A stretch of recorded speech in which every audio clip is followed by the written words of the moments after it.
welcome to the VMware Cloud Foundation Live, a monthly live stream where we discuss strategies and solutions for your cloud infrastructure journey. I'm your host, Pete Fletcher, and on this month's episode, we're going to focus on accelerating business outcomes with VMware Cloud Foundation. Now, joining me for this conversation is Director of Product Marketing for VMware Cloud Foundation, my good friend, Mr. Rick Walsworth. Rick, how you doing, sir? Hey, Pete, doing great. How are you? Doing all right, man. Doing all right. I've been looking forward to this. Me too. You and I, we've been talking for a while, and obviously lots of changes at VMware. So many good things to talk about, and I've seen you make this a very similar presentation to the one that we're going to discuss today. And I thought, man, this would be the perfect platform since we're now starting to do this monthly live stream. Man, let's just throw it on. First guest. Might as well, right? Without a net, no net. So let's go. Yeah, absolutely. Do it live. Let's just do it live. Absolutely. Yeah. So Rick, I want to talk about, obviously, we'll go through things like, the customer pain points, and how VMware Cloud Foundation addresses those pain points. I'd love to, if we could, just get a look at the architecture and what customers can expect. And then maybe go over a few use cases. We're definitely going to save time for some Q&A. We've actually got our good friend Heath Johnson, who's going to help us with some of the Q&A as well. But before we do any of that, I need to talk to you. Fun fact for those listening, if you don't know, Rick is a bit of a, let's just say, salsa king. And not on the dance floor either. We're talking about, Definitely not on the dance floor. Yeah, we're talking about real salsa, like making it. And I learned this when you and I, when I saw you in Palo Alto, and you actually brought some into the office, and it was delicious. And I'm a bit of a salsa snob myself. I can't make it, but I do know the difference between good and not so good salsa. So with that, I want to ask you a couple of questions before we get into the ECF stuff. And that is sort of like, how did you actually even get started in the salsa game? Well, I mean, the truth is that I just couldn't eat a lot of the store-bought salsas. I mean, even some of the specialty salsas, they just didn't have the right mix of heat and flavor. And I've been a huge fan of heat, right? So one of the things that I started doing is I started growing my own peppers. And I started with habaneros, and then I started moving to the more exotics, right? You get to the ghost peppers and the Carolina Reapers and the scorpions, and then found that you start mixing those in and you can still keep the flavor. So you're getting kind of that good heat on the front end, but then kind of followed by a little bit of flavor. And what I started doing is I actually started mixing in, things like mangoes, right? So I've got one of my favorite go-tos is the ghost pepper mango salsa that I make. And what it does is you get a little bit of sweetness on the front end of it, but then you get the heat on the back end. And, myself, I like it, hot. People usually ask me, how hot do you like it? And it's like almost as hot as I can stand. I've actually made salsas that are too hot. You almost can't, they're almost unedible. Or if you start eating it, you can't stop, because as soon as you stop eating it, it starts essentially, attacking your tongue as part of it. But to me, I found a real good balance between that heat on the front end and then a little bit of the sweetness to be able to balance it out, to be able to give it that way. I mean, people tell me I should, start bottling it and selling it and do it as a business, but then it becomes work, right? I've really just kind of done it for fun to, want to just be able to keep it as something I could share with friends and family as we do that. But I appreciate you asking about that, Pete, because it's been a passion of mine for some time. There you go. I've actually seen a few of the pictures from Jardín de Ricardo, and I must say I'm impressed. As I said, as a self-proclaimed salsa snob, I always, to me, it has to be the perfect mix of not too diluted, not too chunky, and just the right amount of spice. So very cool. Thanks for asking.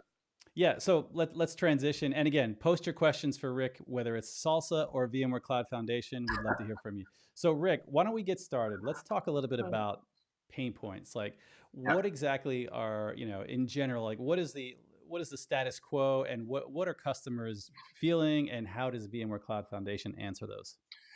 Certainly as we've gone through this, right? And when you start talking with customers that are in the middle or just planning these big transformation projects, the focus usually goes around technology, right? And technology is obviously an enabler to be able to pull all this together.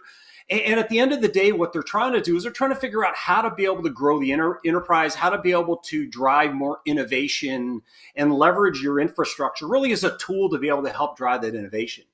But the part that people tend to overlook is really around people and processes, right? If I just focus on the technology itself, but I overlook the people and the processes, the technology isn't going to be able to help me. And so as part of this, a lot of folks have really looked at, all right, do I try to drive net new consumption leveraging my existing infrastructure, right? So they'll try to bring in 3-tier, legacy infrastructure into these big transformation projects. And the problem is that they bring in a lot of tech debt with it. And it does typically slow a lot of these programs down. And so what happens, right? People basically use public cloud as the easy button, right? They go in, they say, look, I'm just going to go ahead and sweep the floor. I'm going to migrate applications. I'm going to refactor these applications. And then, 8 months later, they're ready to go. But even for those customers, and as if I kind of build this out here a little bit, even for those customers that have made that transition, the dilemma is, do I refresh my existing platforms or I just go all in on cloud? The challenge with cloud is really that cost management. And we've heard this from a number of CIOs we've talked to in terms of a lot of them just can't control that cost, right? The cost gets out of hand very, very quickly. Matter of fact, there was an IDC study last year that showed essentially 64% of CIOs said that they are overspending on their already high cloud budgets. So the ability to be able to manage that, is very difficult. And when you factor on top of that when you look at things like reserved instances and the ability to be able to essentially have some dedicated performance guarantees within it, a lot of times you end up wasting resources, right? So, again, same study showed that 30 to 35% of that cloud spend is going towards wasted cycles that I'm actually not using as part of it. Yeah. And so, obviously for certain use cases, public cloud makes a lot of sense. But the refactoring of applications and really the ability or the inability to be able to manage that cloud cost does start to become a real pain point as I go through it. But then if you look at the alternative, right, if I just try to take my legacy 3-tier infrastructure and try to bring it into this transformation framework, I find a couple things. First off, that it's very difficult to be able to do that and also to be able to address some of the things we talked about before, right? How do I bring in my people and my processes as part of this transformation? And, if you look at it, there's a study actually last year that showed 60 to 80% of my IT spend typically goes to just keeping the light on, right? Yeah. Just keeping that legacy infrastructure up to date, patched, and make sure that all my security vulnerabilities are taken care of. But when I'm operating in a siloed environment, I have to do this across compute, storage, networking, and to be able to make sure that my security team is in line with that. So it becomes very, very difficult to be able to keep all of those systems in line. And what we know, right, and this number keeps going up, the average cost of a data breach is now over $4 million. And that's average, right? So you're going to have customers that are going to be a lot higher on that scale and customers that are a lot lower on the scale. And so when looking at this, you really need to look at the architectures that make sense as you're trying to deploy these net new deployments and trying to get in as part of these larger digital transformation programs.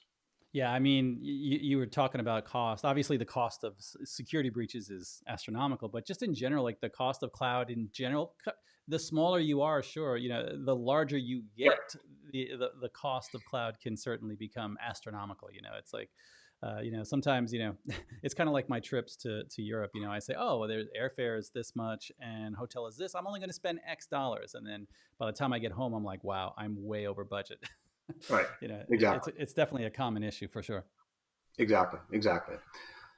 And so as we look at this, right, is that, okay, so what are my options, right? What can I do as I go forward with this? And at the end of the day, architecture matters, right? And so if you look at these traditional siloed architectures, right, where I've got my compute, my server team, I've got my storage team, I've got my networking team, these siloed architectures really do bring forward a lot of essentially poor efficiencies in terms of how I leverage that. So as a result, I'm not getting full utilization of this. And the fact that I'm running on proprietary hardware really gives me a lot of difficulty in terms of how I can grow and scale these. as well as provide the flexibility and agility, right? If I want to be able to drive a DevOps program and leverage it on this, existing infrastructure, I have to use APIs, right? And a lot of times I have to customize these APIs or write custom scripts as a way to be able to provide automation and orchestration in these environments. And so if you look at the flip side of that, right? If I take a page from the hyperscaler playbook, right, where I essentially use really much more of a platform architecture, where I have a well-defined infrastructure layer that's bringing together compute, networking, storage, and security in that infrastructure layer. Now I've taken that first step. And you think about it as like, okay, how did AWS and Azure and GCP, how did they build their infrastructure? Did they go off and buy storage arrays and traditional networking gear? Hell no. What they did is they actually started with standard off-the-shelf hardware, right? So they took commodity x86 hardware and used that hardware as a way to be able to build out, scale out infrastructure. And it's really putting the value in software. So if you look at all of the services, all the capabilities that are available in these hyperscaler cloud networks, it's really the ability to be able to leverage that software-defined infrastructure as a way to go forward. And so if you look at how bringing these kind of technology processes, bringing these on-prem, it does provide now the ability to essentially break down some of the silos that exist and allowing now these teams to work together in much more of a platform architecture mode. And Gartner data backs this up, right? In their Predicts 2024 research that they put out this year, they said more than 50% of companies that are still using traditional architectures, as I show on the left, are moving towards this platform architecture approach. Now it's going to be a combination of doing this on-prem and building out, software-defined data center type infrastructure, as well as using cloud-based infrastructure. But as we said in the beginning, you got to make sure that you're bringing your people and your processes in as part of this. Otherwise, what you're going to do is you're going to start to bring in a lot of technical debt. And with that technical debt starts to bring a lot of complexity. And complexity, as we know, is the enemy of execution. If I'm trying to execute one of these big, bold programs, I need the ability to be able to remove a lot of the obstacles that are typically going to get in the way to be able to do that. And so at the infrastructure layer, that's the first place that they typically attack this, where I'm essentially taking the same approach. x86 hardware, software-defined infrastructure, and putting all the value across storage, network, compute, and security. I'm putting that all in software. But then you have to be able to figure out, okay, now how do I orchestrate this so this works in unison, works as one single system? And so that orchestration layer, and again, very much following the same lines as how the hyperscalers have built it out, is really the ability to be able to build out this leveraged infrastructure in a way that now I can automate a lot of these capabilities, automate it in the way that now I can essentially start to become hands-off, right? The admins don't have to go in and essentially turn the knobs as a way to do this. They're essentially just turning this infrastructure up. Now, once I do that, I can start to deploy infrastructure at scale to be able to service these types of opportunities. Again, same model. If I bring my DevOps team now, my DevOps team now has the ability to go through this kind of IaaS layer, right? Where I'm taking all of these abstracted components of infrastructure and now bringing it up into much more of a services construct, right? Now I'm actually operating as a services construct where now if I'm a developer, I go in, I use my APIs, I use my declarative syntax and YAML code as a way to build infrastructure as code. Once you have that in place, now you're really following that model that allows you to be able to deploy these services at scale and allow your developers to be so much more productive in terms of how we do this. Yeah, I mean, this has been a story, this has been a very, it's like a recurring story at VMware Yep. over the years. It's like, taking away the complexity, abstracting the complexity, like application owners don't really care what types of hard drives we're using, what are their speeds and feeds. They need a place to put their app. They need a certain amount of storage, and so the idea of, abstracting that complexity. But I love that it's evolved to a place where we're talking about compute, networking, storage, and management, and just literally raising it up. So it's like, developers can provision storage, in their own language. Administrators can provision environments for their customers, their internal customers. It just makes perfect sense. It's a story that you could almost have predicted the future if you would have been watching VMware over the years. Like, it just makes sense that this was going to be where we've come to. Right. Exactly. And again, as you start to, scale this out and start to do this not only within the data center, but now you start to look at, okay, how can I extend these services out into my edge? How can I extend these services out into my partner clouds and my hyperscale clouds? The ability to have that consistent infrastructure layer on-prem across all these cloud endpoints now gives me the power to be able to say, look, services I build on-prem or I build within data center one, I can now take those same services because of the fact that I've got that consistent infrastructure layer and a consistent operating model. I can now start to deploy this at scale on-prem, at the edge, or out in the cloud services. Yeah, absolutely. Yeah. I don't know how he pronounces this. I'm going to totally butcher it, but I just added a comment on there. Yeah. Adekunle says, I love the fact that you're able to address each section of development looking at the architecture and developer. Absolutely. Well, it's important, right? Because you have to be able to, obviously the primary audience is the infrastructure team, but the infrastructure team, you have to understand who are their customers, right? And so to the point that was just made, you have to make sure that the developers, you have to make sure the platform teams are all bought into this, because of the fact that that's how, again, you start to bring the people and processes into it. Once you start to do that, you can do that at scale. Now it gives you the ability to have a very repeatable model. And again, this is a page right out of the hyperscaler playbook. We didn't invent this. We're really now taking this and actually applying this into on-prem data centers that have the ability to be able to extend that cloud operating model out to the edge or into cloud. I like it. Cool. And so what does this mean, right? In terms of what VMware offers, and certainly, with a lot of the changes that have been well publicized, once we've closed the Broadcom acquisition, what does this mean now in terms of the ability to be able to scale this out? And what are our offers and how the offers map to this, right? So if you look at that same platform model that I just talked about, it is the ability to be able to build out my compute, storage, and networking layer. I've got that infrastructure layer, but this is now all fully integrated. And then underneath of a common automation and operations framework. And now what that framework does is it gives you the ability to be able to take essentially the abstracted resources from an infrastructure side and now start to deliver those as services up to that IaaS consumption surface. This consumption surface, this is where the developers live, right? They go in, they log in, they get their own namespace. But within the namespace, now they actually have a set of resources that they can now start to use and deploy into their specific sprints. So now they can actually start to self-serve in these environments. So to build their own environments, they can run through their sprint. When they're done with the sprint, they destroy the cluster. Those resources now go back in the pool so somebody else can use it. So it really is this model of kind of this flexible, fungible model that allows me the ability to leverage a defined set of infrastructure resources, but now I can apply it out to a number of different workloads.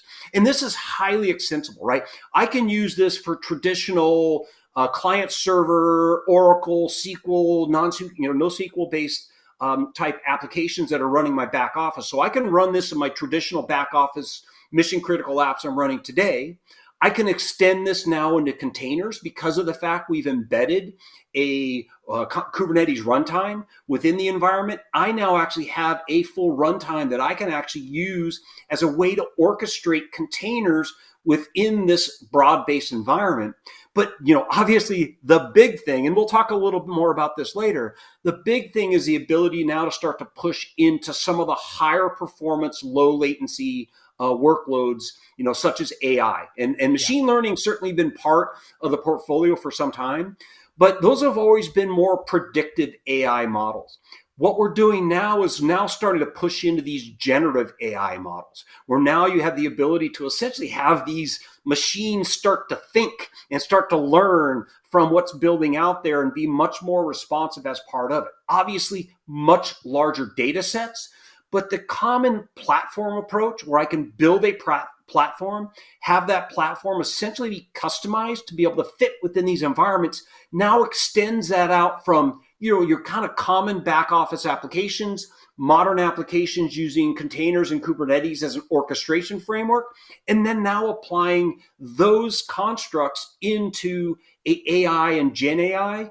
This is really going to open up, and obviously, with GTC coming up in a couple of weeks, you're going to start to see a lot more announcements and rollouts of net new products that are supporting these capabilities.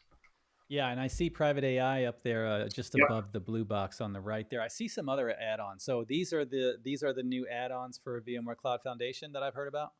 Exactly. So it's the ability to be able to essentially take the core platform, which we kind of show as VCF in the middle there, that kind of that big blue box in the middle. Take the core platform, but now how can I extend it into a number of different use cases, right? So I talk about security and load balancing as one of the use cases. Now I can start to bring in, through the application network security team, I can now start to bring in advanced services that allow me the ability to use AI as a way to be able to determine anomalies within the system, whitelist or blacklist any resources or workloads that may be affected by that, so that I can quarantine those workloads, take corrective action, and then if indeed it is an issue, I've isolated that issue there. So security starts to become, it's obviously a conversation that's top of mind for a lot of our customers, but it starts to become a competitive differentiator as you look at deploying this out across there. On the other side, the ability to be able to have these Tanzu services. Now I can take that Tanzu service that's embedded within the platform, but now I want to be able to bring a orchestration and observability capability. And those are some of the management tools that are available through that advanced Tanzu service that are offered there. And I know you have this in one of your upcoming sessions, Pete, but ransomware and disaster recovery, this is so, so important. We're hearing this come from small companies all the way up to your largest enterprises. Everyone's concerned about not only how do I prevent a ransomware from coming in, a malware coming into my system and creating a ransomware event, but if indeed that happens, in the unlikely event it happens, how do I recover from it, right? How do I make sure that my systems are protected and I can recover those quickly?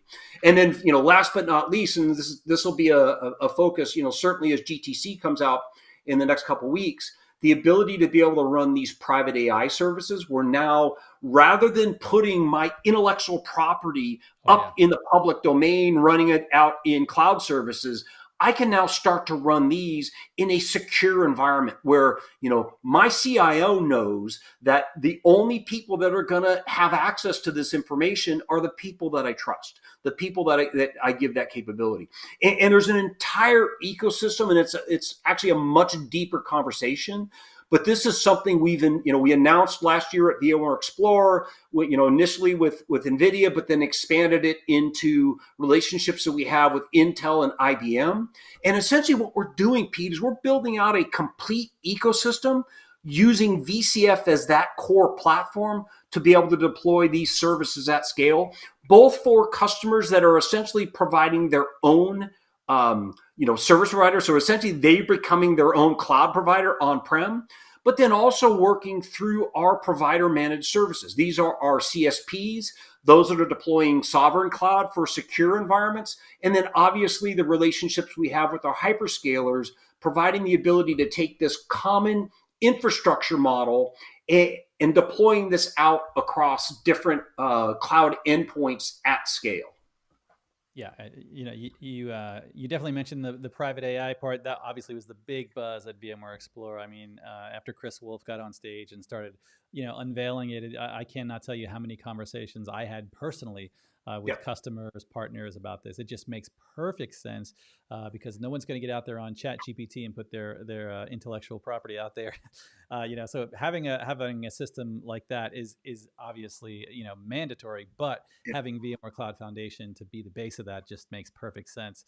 And Absolutely. I'll touch one thing, and we're going to dive deeper on this next month on the live stream with disaster recovery. But I've actually heard heard people say that it's sometimes, like you said, in the unlikely decision, in the unlikely instance that you might get attacked, they're becoming a little bit more common, some of these ransomware attacks, and that's not the time you want to find out how long it's going to take to be Right. restored. I mean, and I think that's one of the really cool things about some of the live recovery, the features that VMware offers in this area, is having that ability to quarantine and look for the information and get your data up, where you're, near instantaneously, you're actually up and running again, as opposed to just being like, oh, we have to pay first.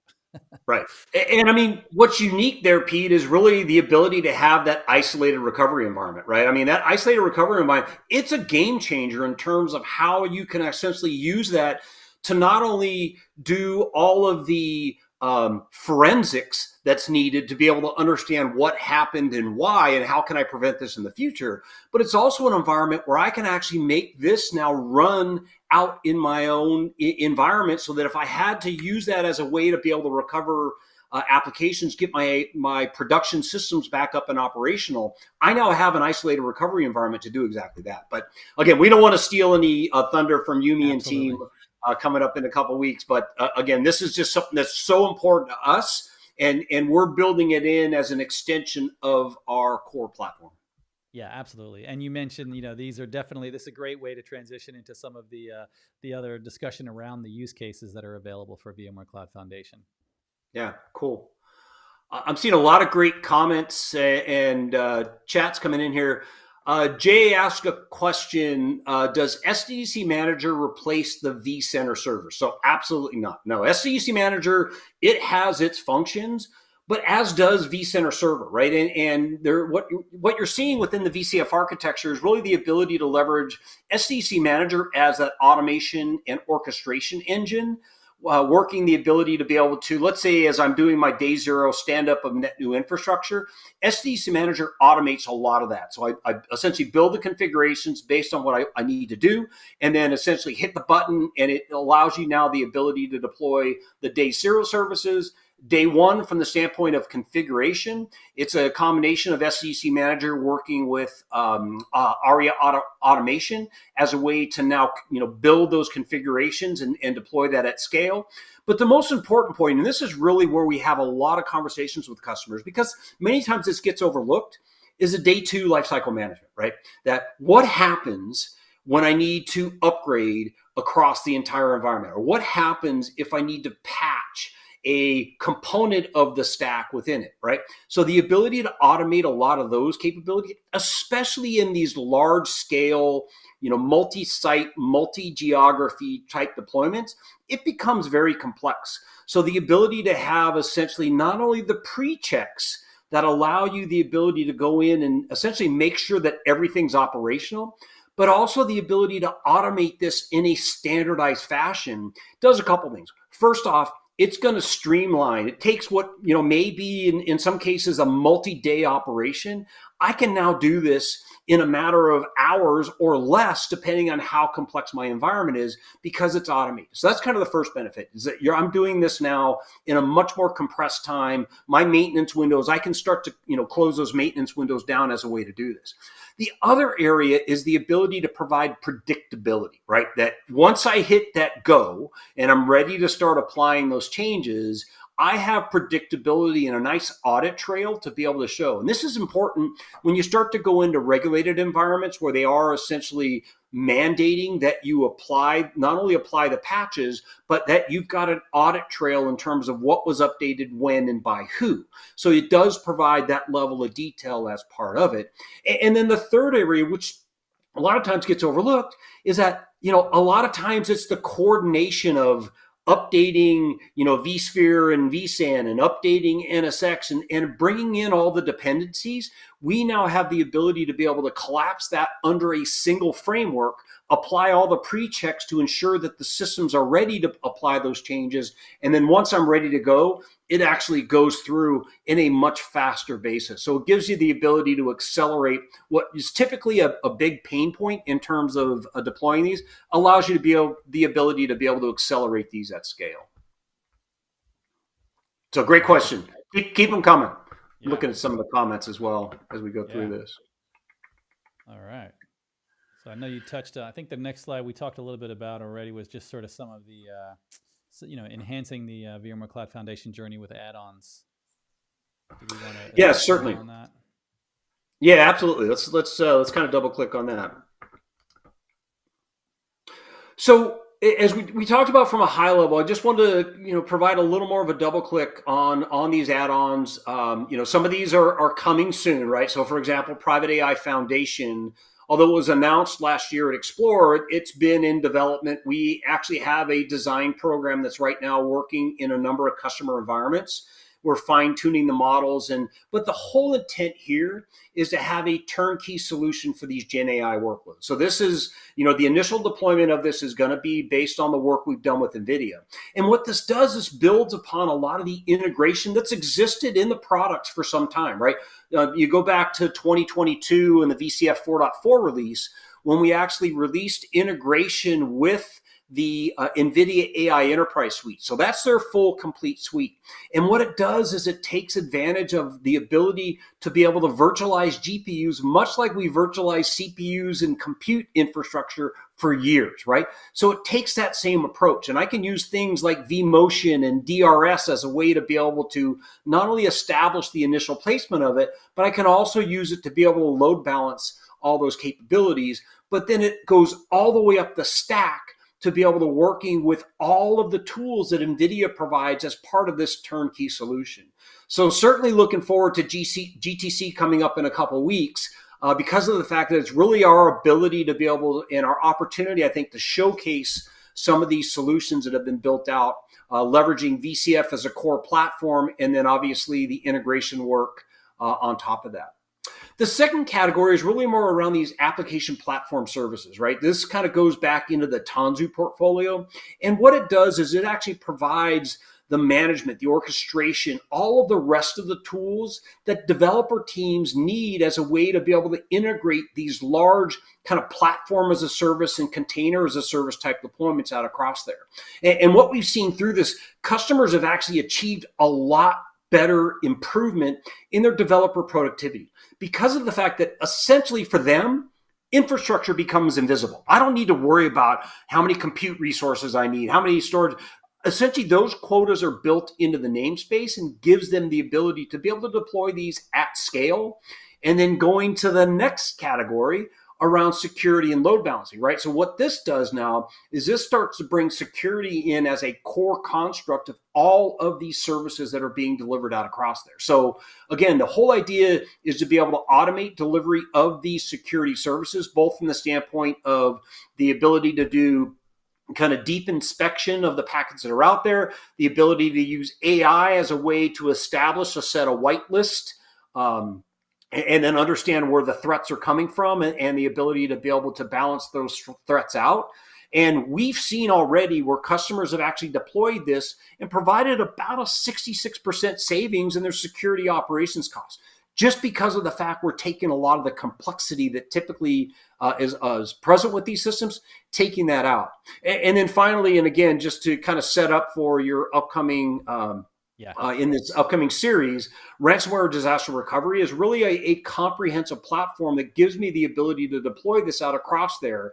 And again, independent tests that we've done have shown about a 75% faster downtime reduction using this as part of it. So think about in terms of what that would mean for your business, right? If I can tell you that you can go in and regardless of the type of event, you can actually recover these systems 75% faster, that's kind of a compelling proposition, right? Something that's like, all right, why not? So great services there. And then again, I think we'll close here with a little bit just to talk about some of the use cases, right? So how can I start to apply this now as I'm looking at the projects that I have today, and then what are the things that we're doing, and kind of what's changed, right? If you think about, I've probably seen some of these use cases deployed before, but what's changed is that from the standpoint of, as we look at these from kind of a marketing definition, right? In terms of what are the big categories: infrastructure modernization, cloud experience for developers,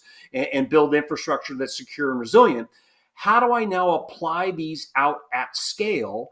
And then what it does is it also maps into everything all the way down to the professional services. So as I look at the technical content and best practices that are built out around, each of these categories, and then the three kind of sub use cases under each of these categories, what you will find is you will start to find now that we will see best practices, white papers, technical, architectures and reference architectures out behind these, as well as validated solutions. So you'll start to see blueprints and validated solutions that take these and start to put these into practice. So we've got real good alignment now in terms of how we deploy these at scale, and all the way down into the professional services. So what it does is it gives me now the ability to be able to extend these services as I start looking at private cloud deployments and how do I want to do these. There's essentially a complete playbook in terms of how I can deploy this at scale,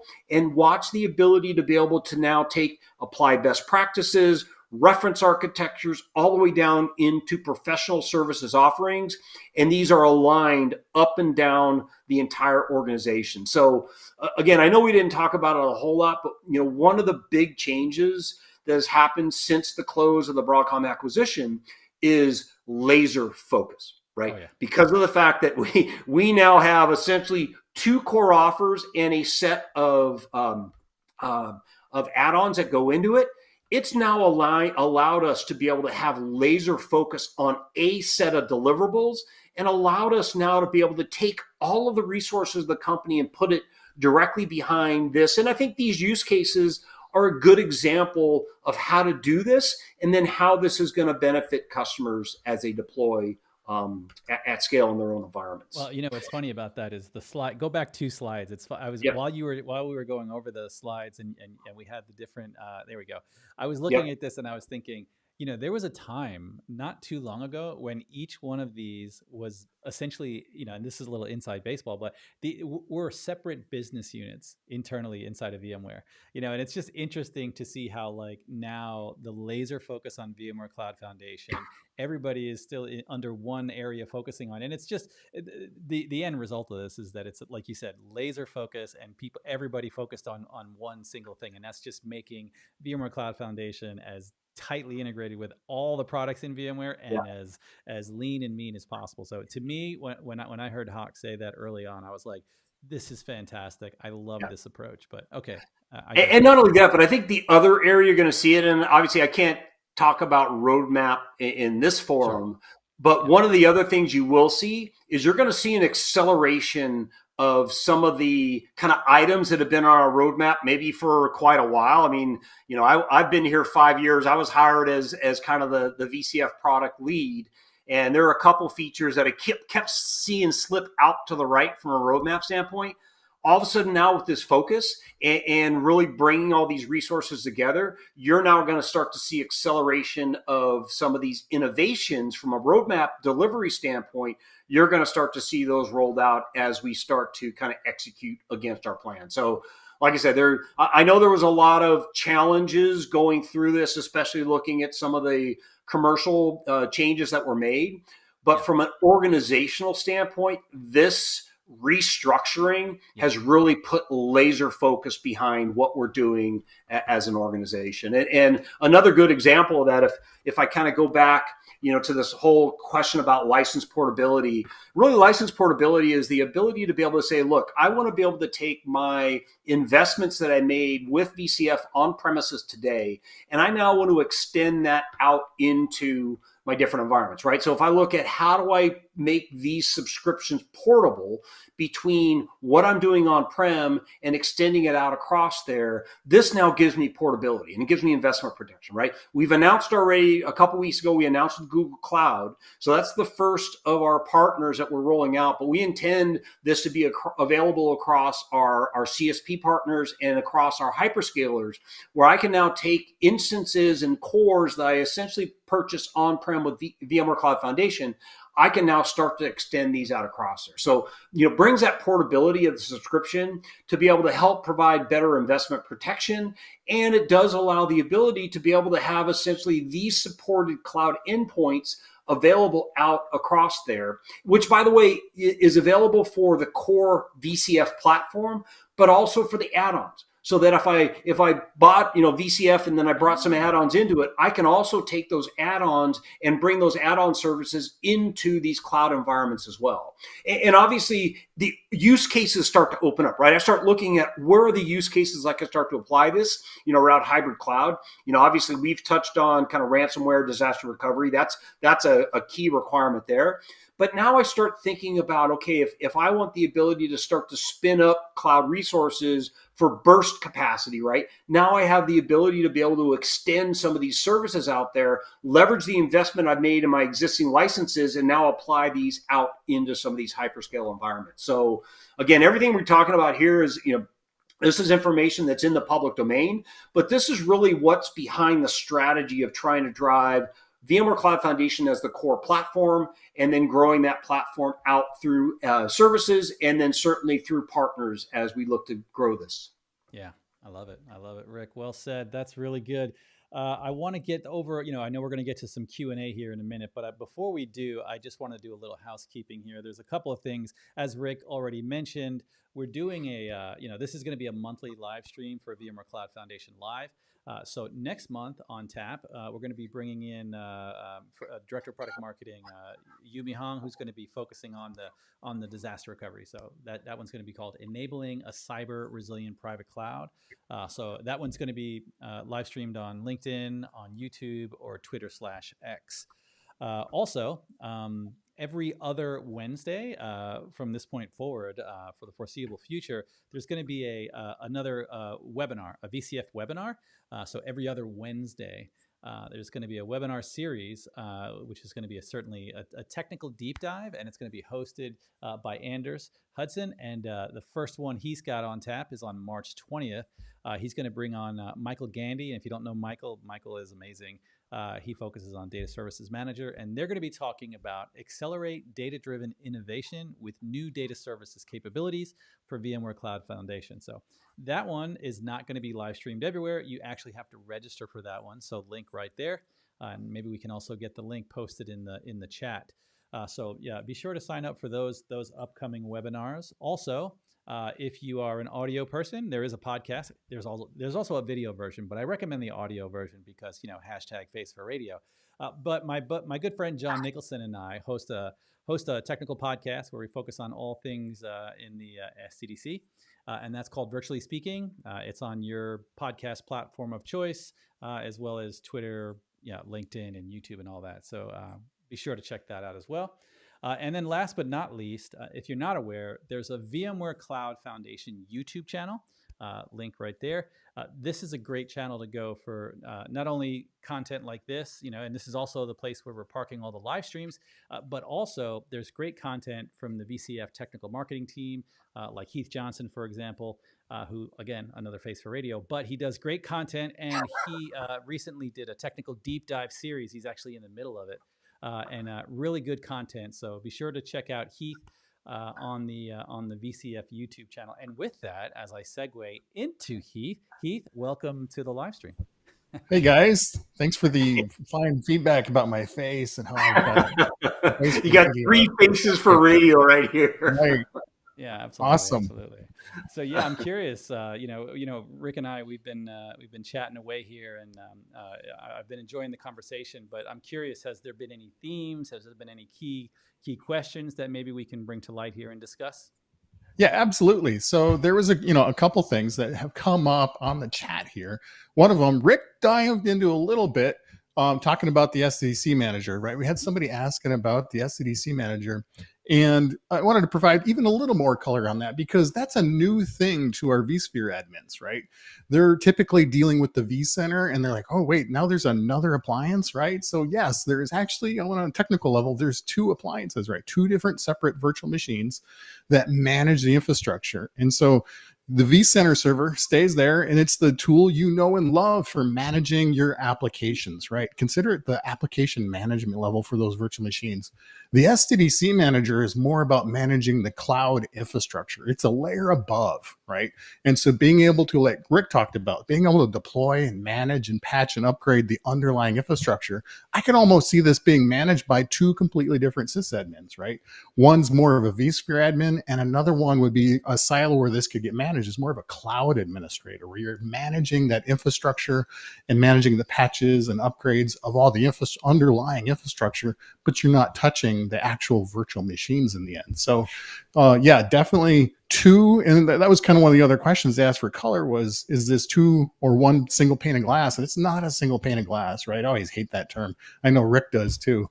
It is two different panes of glass. One's for managing the cloud infrastructure and one is for managing your virtual machines. So really good question there. I actually have that on my list to actually do a deep dive on what is this SDC manager, a separate appliance. So as you mentioned, stay tuned to the YouTube channel and that will show up on there. I'm going to do that one coming up pretty soon. I like it. That's awesome. Good stuff. Good stuff. Heath, I saw another question about vSAN, and is vSAN required as part of a VCF deployment? You want to touch on that one too? Because that comes up a lot. It does, right? And so even a little deeper on that, yes, vSAN is required to deploy initially VMware Cloud Foundation, right? We have something that we call the management domain within VMware Cloud Foundation. And in order to deploy that first initial deployment of VMware Cloud Foundation, where the SDDC manager appliance lives, where that physically gets deployed, has to get deployed on top of vSAN. And then from there, the vCenter appliances and all the other NSX manager appliances, all those get built on top of that management cluster, that management domain for VMware Cloud Foundation. Now, I've seen a lot of questions asking about ESA and OSA, right? So express storage architecture or the original storage architecture for vSAN. The management domain just recently with our 5.1 release now supports that ESA, right? For actually deploying the express storage architecture with the management domain. That's brand new. That just came out and highly anticipated by a lot of our customers. And so, yes, it is required for that management domain. Outside of that, we support a lot of additional storage options, right? We know a lot of customers out there leverage third-party storage, right? We've got partners like Pure and Dell that sell fantastic storage, and they want to continue to leverage those very expensive purchases they've got in existing Fiber Channel or NFS storage. And absolutely, we support connecting those as well. There's some technical requirements behind that, and we're going to cover those in that YouTube video as well. So stay tuned. But doesn't it make sense? I don't know. Maybe I'm biased, but doesn't it just make sense that you're gonna, like, if you're talking about the management domain, that you want everything on the same integrated stack? Like, I get it. You know, you've got other storage that you may want to use for other things, but I don't know if I would want, even if I had other storage, I don't think I'd want to use it for the management domain. Let's just let that thing appear and be ready and right, all integrated. No doubt, there is major advantages to vSAN, right? Being able to actually, when you want more capacity, add another host and it grows with it. And then at the same time, as you're adding more storage with more capacity, you're actually getting more compute and RAM and all the different pieces that go with it. So it scales very easily with VMware Cloud Foundation. Nice. Very cool. Any other questions? What about Salsa? Did anyone ask questions about Rick Salsa? I didn't see many questions. No takers. No, not on that one. I have one, Rick. Does the chip matter? You know, like, you know, are all chips created equal? It does. I mean, and just like all things, right? Chip is a salsa delivery vehicle, but you know, if the chip sucks, then it's going to ruin the whole experience. So yeah, actually, Josh Gillick did throw a hands up for salsa, so I saw that in the chat. Nice. Very nice. All right, cool. Well, I think that's, you know, we're running close on time here. Obviously, this is going to be available on demand as well. And we're certainly open to more discussions, you know, both on the comments of this post, but also on YouTube, you know, on Twitter or X, wherever you want to find us. But yeah, Rick, thank you for joining. And Heath, of course, thank you so much for helping with the Q&A, man. You were definitely busy there for a little while. I appreciate you. Yeah, and Kyle too. Kyle's done a great job in kind of tracking it there. So Kyle, thanks for all your help there. Absolutely. Yeah, very cool. Heath, I appreciate you. And Rick, I just want to take a minute to thank you for being my guinea pig for round one of this VMware Cloud Foundation live series. Appreciate all your input on this. And yeah, I'm looking forward to the next one. But thanks for being guest 01. No, I appreciate it, and thanks for all your help on this. It's great. Yeah, and for the rest of you, yeah, stay tuned. We'll see you in 30 days, where we're talking about VMware Cloud Disaster Recovery. But until then, bye for now. All right, thanks.